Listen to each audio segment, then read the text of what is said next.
नमस्कार। हमारे कर्म एक न एक दिन लौटकर हमारे पास आ ही जाते हैं, चाहे वह अच्छे हों या बुरे। इसीलिए हमें सबके प्रति दया और प्रेम भाव रखना चाहिए, ताकि हमारे लिए भी दया और प्रेम भाव कहीं से आ सके।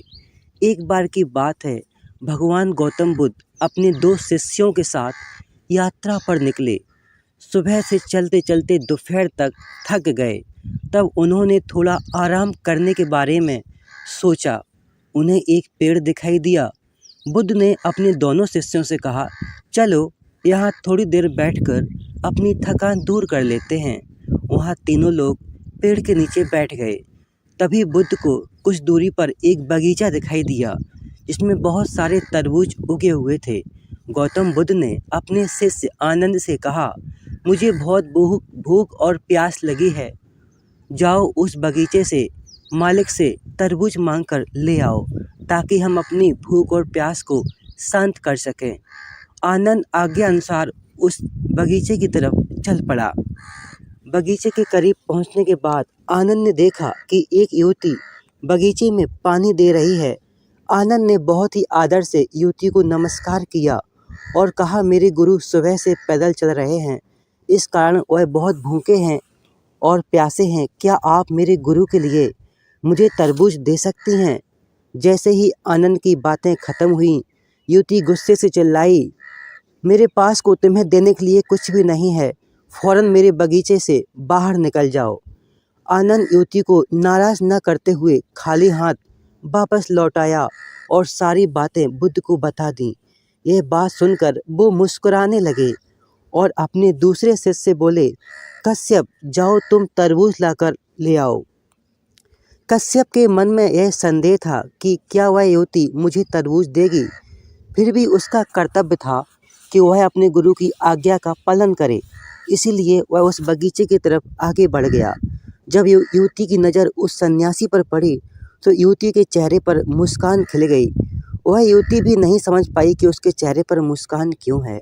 युवती ने कश्यप के पास आ गई और उसके पैरों में झुककर नमस्कार किया और उससे पूछा, आप कौन हैं? कश्यप ने अपना परिचय दिया, साथ ही उसके पास आने का कारण भी बताया। युवती ने उन्हें आदरपूर्वक बगीचे में ले गई। फिर बगीचे से बड़ी सावधानी पूर्वक चुनकर एक तरबूज उन्हें दे दिया और बताया कि यह तरबूज बगीचे का सबसे अच्छा तरबूज है, कृपया इस भेंट को स्वीकार करें। कश्यप ने इस व्यवहार से काफ़ी हैरान हुआ। कश्यप आभार व्यक्त करते हुए वहाँ से लौट चले। आनंद ने देखा कि कश्यप एक बड़ा सा तरबूज लेकर लौट रहा है। यह देखकर आनंद को बड़ी हैरानी हुई, लेकिन भगवान बुद्ध के चेहरे पर शांति के भाव थे। दोनों ने बुद्ध से पूछा कि बुद्ध, पहले मैं आपको एक कहानी सुनाता हूँ, इसका कारण बाद में बताऊँगा। बहुत समय पहले की बात है, 2 साधु एक यात्रा पर थे। वह दोनों काफ़ी अच्छे दोस्त थे। गर्मी का मौसम था और तेज़ धूप सुबह से चल रही थी। तभी अचानक उनकी नज़र सड़क के किनारे मरी हुई बिल्ली पर गई। उस बिल्ली के तन से बदबू आ रही थी। पहला साधु अपनी नाक पर हाथ रखते हुए वहाँ से तेज़ी से भाग निकला, लेकिन दूसरा साधु बिल्ली के पास गया और उसके लिए प्रार्थना करने लगा कि आप बहुत धमकी शरण में आएँ और आपको ज्ञान की प्राप्ति हो, दोबारा आपका जन्म किसी बेहतर जगह पर हो। प्रार्थना समाप्त करके साधु ने अच्छे से एक गड्ढा खोदा और बिल्ली को दफना कर आगे बढ़ गया। आखिरकार एक दिन बिल्ली का इंसान के रूप में जन्म हुआ। फिर बुद्ध बोले, आप अभी जिस युवती से मिले हैं वह बिल्ली ही, उसका इस जन्म इंसान के रूप में हुआ है। आनंद, आप पिछले जन्म में वह पहले साधु थे जो बिल्ली से दूर भाग गए थे। कश्यप, आप दूसरे साधु थे जिन्होंने बिल्ली को आशीर्वाद दिया था और उसके लिए दया दिखाई थी।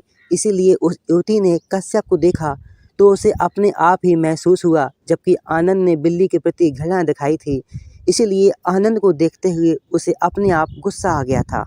कश्यप बिना मांगे तरबूज की भेंट की और आनंद के अनुरोध के बाद भी इनकार कर दिया।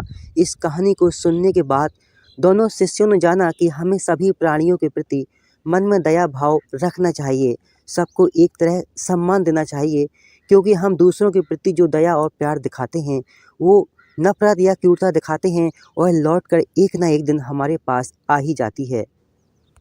कहानी कैसी लगी दोस्तों, कमेंट बॉक्स में ज़रूर बताइएगा और हमारे चैनल को सब्सक्राइब करें। मिलते हैं अगली कहानी में, अपना ख्याल रखें।